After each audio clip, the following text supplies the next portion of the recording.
So, as I promised in the previous lecture, today I will be talking about a very important device.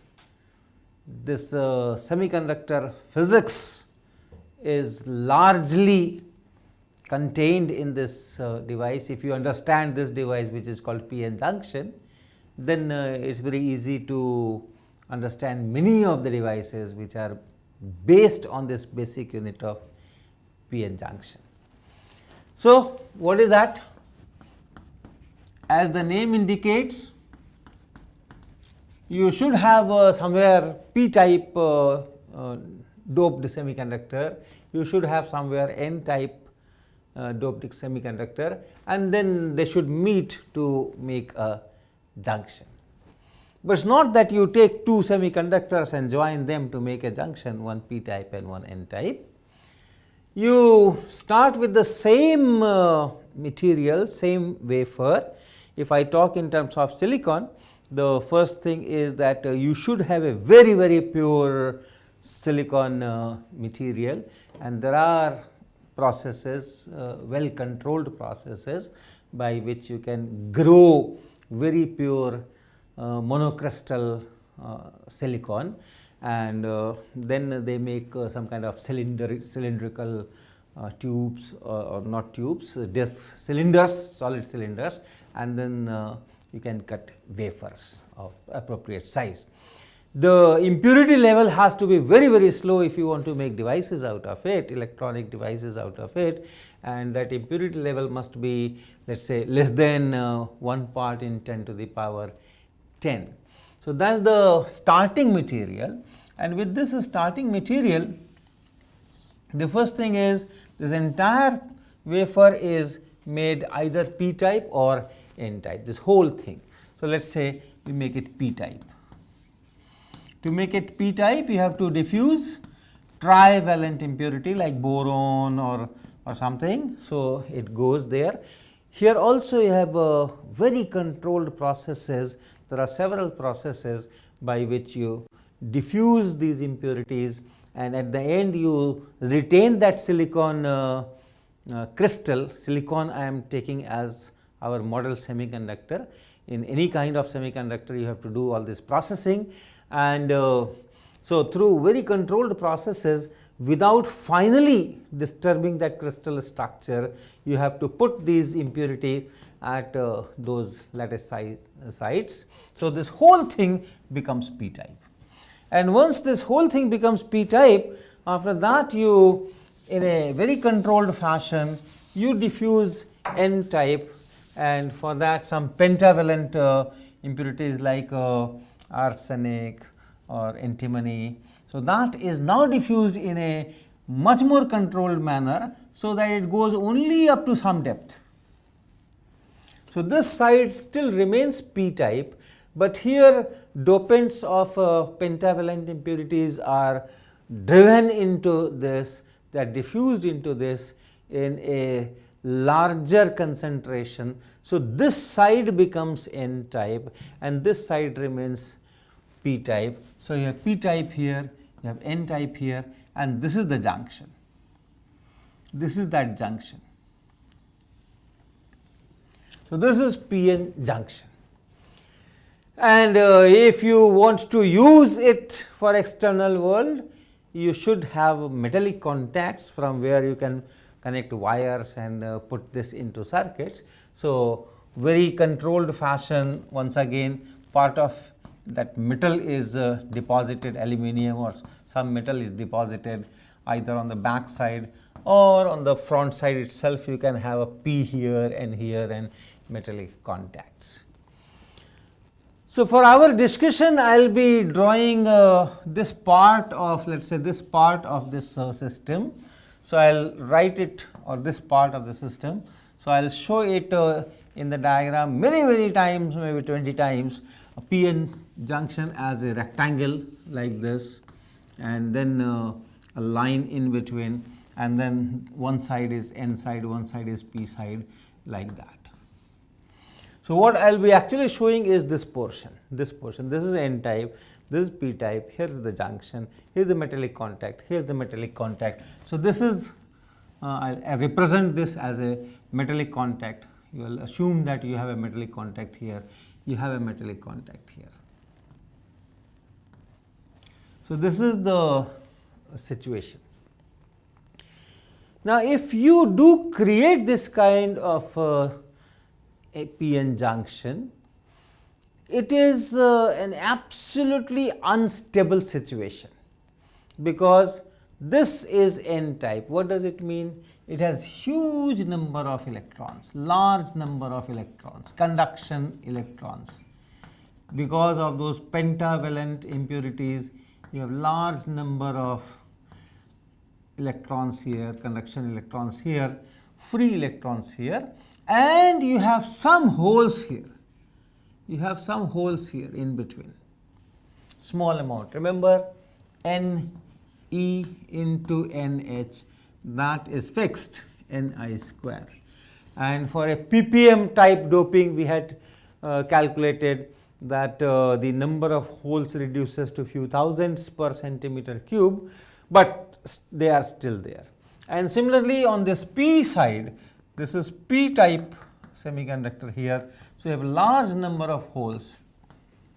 You have large number of holes here, and then some electrons in between. There are some electrons in between. So on the n side, you have majority carriers,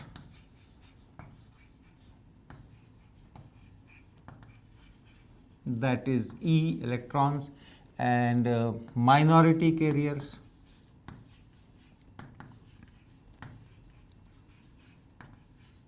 that is H. On p side, you will have majority carriers,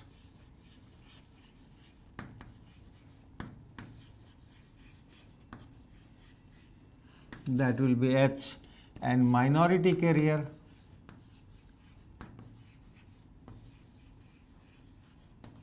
that will be E. Now since this is that same crystal on which you have put these impurities, all kinds of movements are possible. Electrons can go from this atom to this atom to this atom to this atom to this atom. The holes can also go from here to here to here to here. So all that usual electron movement and hole movements is allowed in this entire wafer, in this entire material, and therefore having large concentration of electrons here and having a very small concentration of electrons here is a very non-equilibrium situation. If you have such a huge concentration gradient, and if the movement is allowed, they are allowed to go from here to here. Remember, the whole thing is one single crystal on which you have done all these diffusions, and therefore that movement is allowed.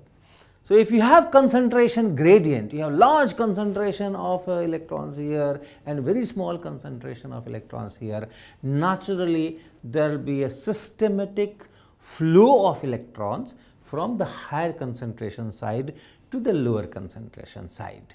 It's a law of nature. You put your incense here in one corner of the room, and then this entire room gets that particular aroma, flavor, and that is because the concentration of those particles here is very large near that incense stick, and the concentration is low in other parts of the room, and then there is a flow from higher concentration side to lower concentration side.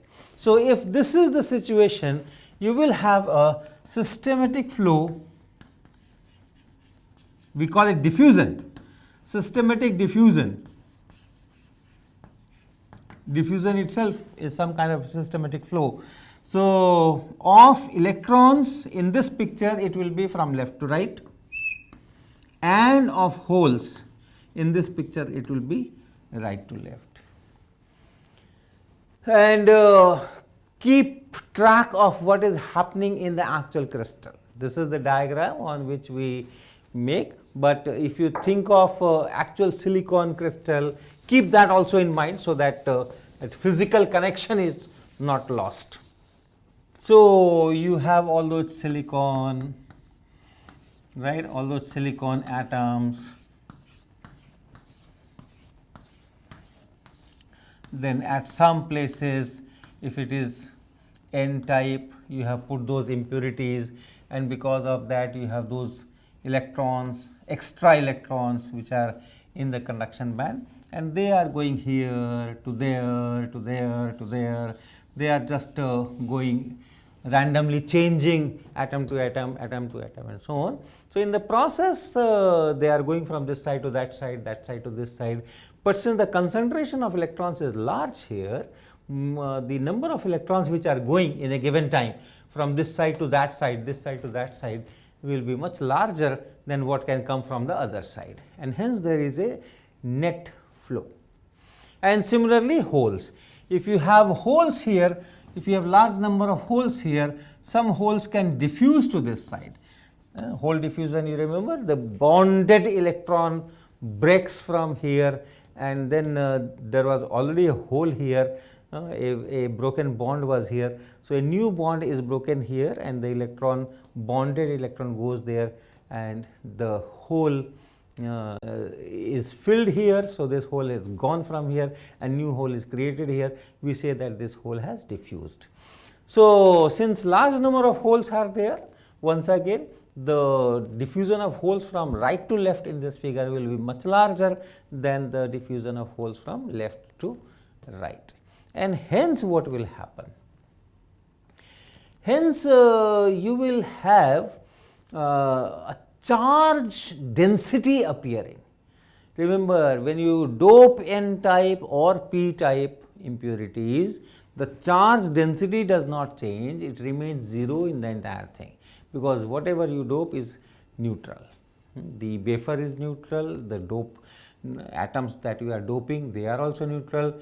So, this entire charge density is 0, but now there is a systematic movement.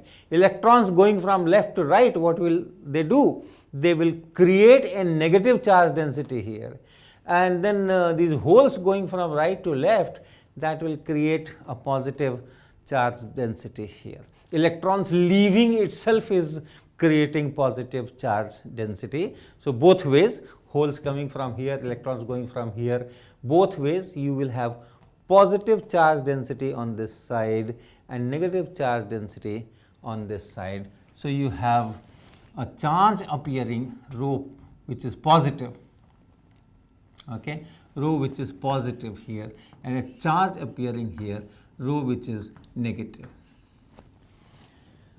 So, in a n type or p type semiconductor, if you just have one semiconductor p type, you do not have charge density, but if you make this junction p-n junction, then the charge density will appear.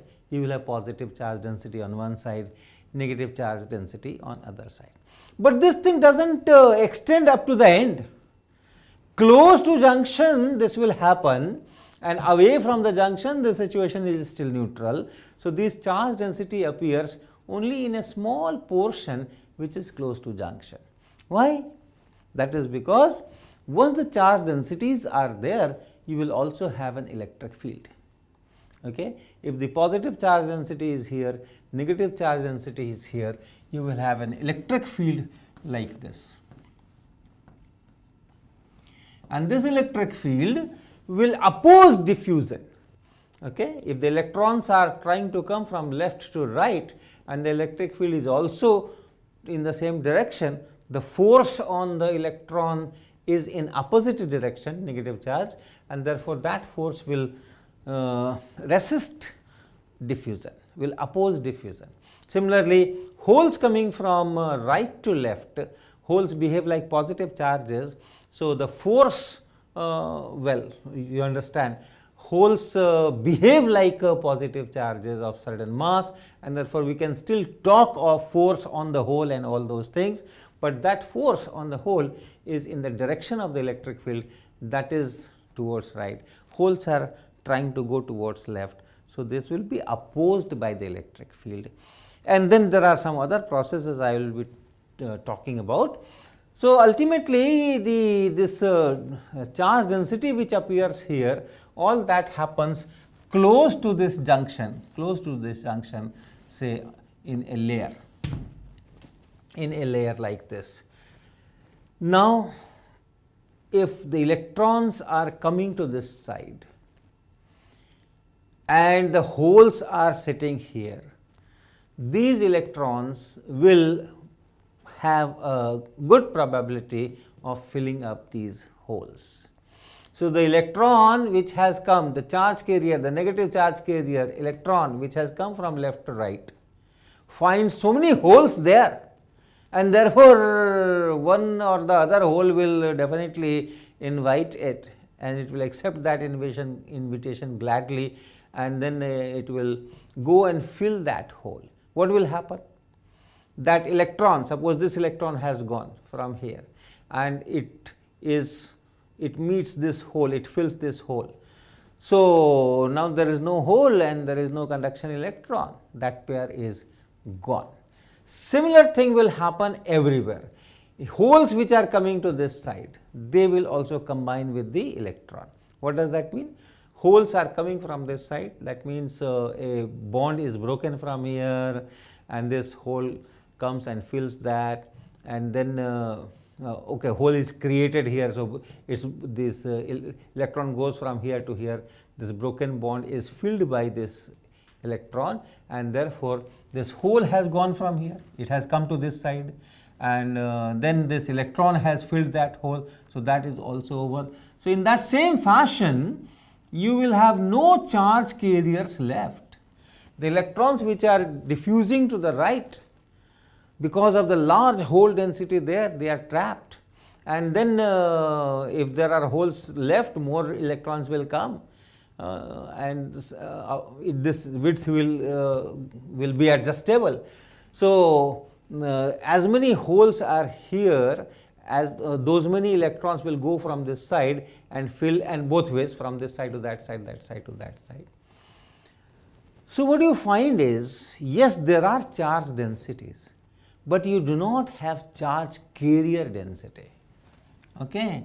So, that number of electrons per centimeter cube this, or number of holes per centimeter cube, this is 0, this becomes 0, this becomes 0. 0 means negligible, 1 or 2 here and there may still be there, but to be observable in a circuit. So, this is almost 0. So, in p-n junction,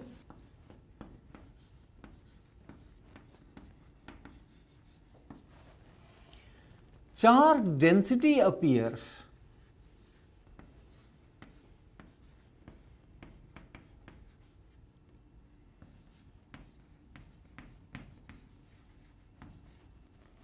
in a region close to the junction.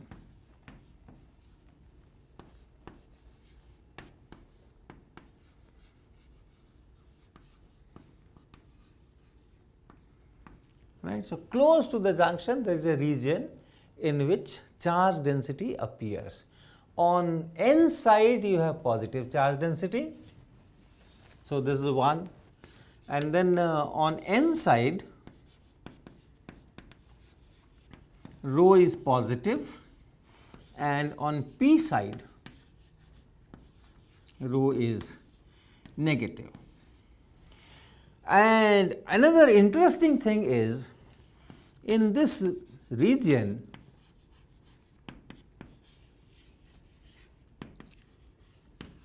there are no charge carriers. So, the charge carrier density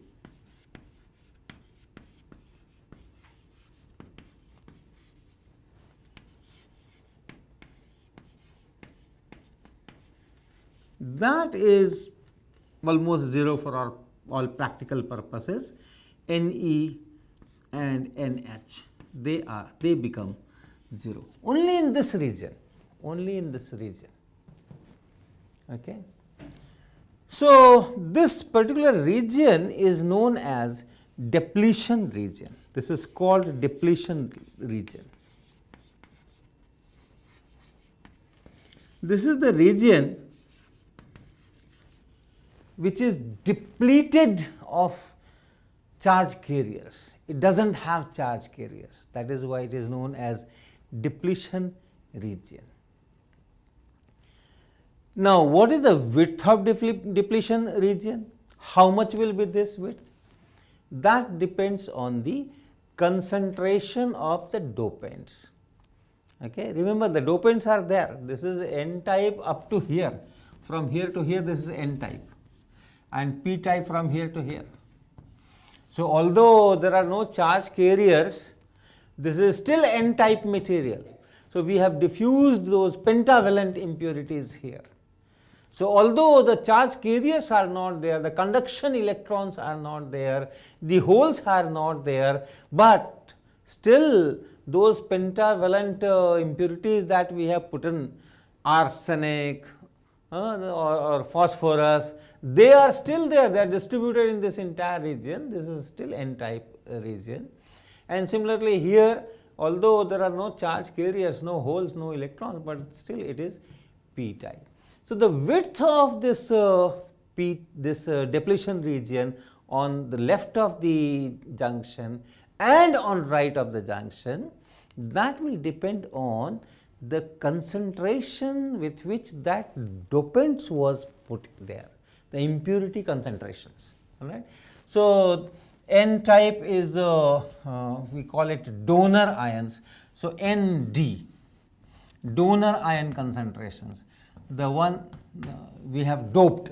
So, this is it, and this side is acceptor. So, this impurity is acceptor. So, this is the number of acceptors that we have doped per unit volume. So, that is here, and that decides this width. If it is large, if you have large concentration of impurities, then in a very small region, you have enough those electrons. Suppose this is large, Nd is large, then you have in a very small region, you have enough electrons which can go and neutralize that layer there. Similarly, Nd, Na and Nd, this they will decide. Larger this impurity doping, impurity concentration, smaller will be the width. So, if Na and Nd are not equal, you can have unequal width on the two sides of the junction. So, those are the things. Now, in this depletion region, you will have electric field, this electric field here, because you have charges, you have positive charges on this side, you have negative charges on this side, rho is positive here, rho is negative here. So, you will have electric field, and because of this electric field, the potential, electric potential will decrease as you go from left to right in this picture, right. You are going along the electric field. So, if you go along the electric field, potential decreases, E is minus dV dx. Okay. If I call this as x direction, then as you go, if the electric field is in x direction, then E minus dV dx. So, potential decreases. That means, this N side should be at a higher potential than the P side. We are not connecting any batteries. We have just put neutral impurities in a neutral semiconductor wafer. But we see that some electric field appears in this depletion region. In this region, there is no electric field because it is still neutral, no charge density, and here this is still neutral, no charge density, and effect of this will cancel out here. Okay, effect of this will cancel out here. So, you do not have any electric field here. So, potential is same from here to here, right. From here to here the potential is same, but then the potential starts decreasing, and here up to here it decreases, and then from here to here the potential remains same. So, if you think of these metallic contacts here and here, the potential here is larger than the potential here, because of this electric field, and you may think that okay, that's very nice, I have gotten a battery. I have a larger potential here, I have a lower potential here, so let me connect a bulb. And if this is a higher potential, this is a lower potential, this bulb should glow, the current should go, at least momentarily. But it doesn't happen like that. It doesn't happen like that, because here also you have different kinds of materials. You have the semiconductor, doped semiconductor here, and then you have the metal here. So once you go from a semiconductor to a metal, there is junction out here. So you do have a potential difference here also. As you have a potential difference across this junction, you also have a potential difference across this junction, and similarly across this junction. So here also semiconductor to metal, there will be a contact potential difference. Here there will be a contact potential difference, and here also there is a potential difference. And when you sum all these things, this potential finally it's same as this potential, this V1 and this V2. Contact, after the contact you have V1 equal to V2 after those metallic contacts, and so this bulb is not going to glow anymore. So in our next lecture, we will derive a relation between this potential difference that is created, which is also known as potential barrier. Why potential barrier? If you remove that or don't think of the metallic contact, we are still in the semiconductor, and then if I plot the potential as a function of x, how will it look like? This potential is higher and this potential is lower. So up to this depletion region, up to here, the potential is constant, and after that the potential will gradually decrease once you enter this depletion region because of this electric field. So it goes like this, and then again it will become constant, so it will be like this. So this is how the potential as a function of x will look like. This is that depletion region. Okay, well it's not, don't match. This is the potential, this is the depletion region. And if you think of electron, the energy of electron is q times v, negative of that. So if you plot another graph which is energy u of the electron, if you plot energy of the electron and then x here, and since it is negative, this whole thing will flip.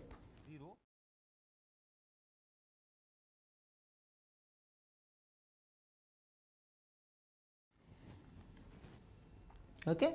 So if electrons try to go from this negative side to that positive side, n type to p type, this side left to right, if they try to go here, and if they have some energy, say this is the energy of the electron, then it finds that okay, there is a barrier out here.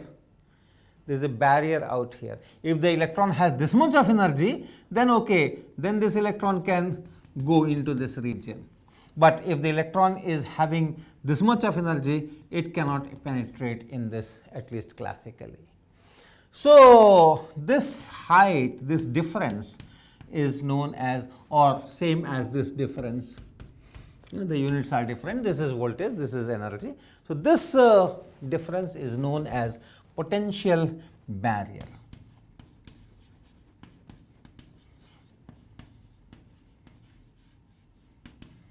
It opposes the diffusion of electron from n type side to p type side. So in our next lecture, we will derive the relation between this potential barrier and other parameters of this p-n junction.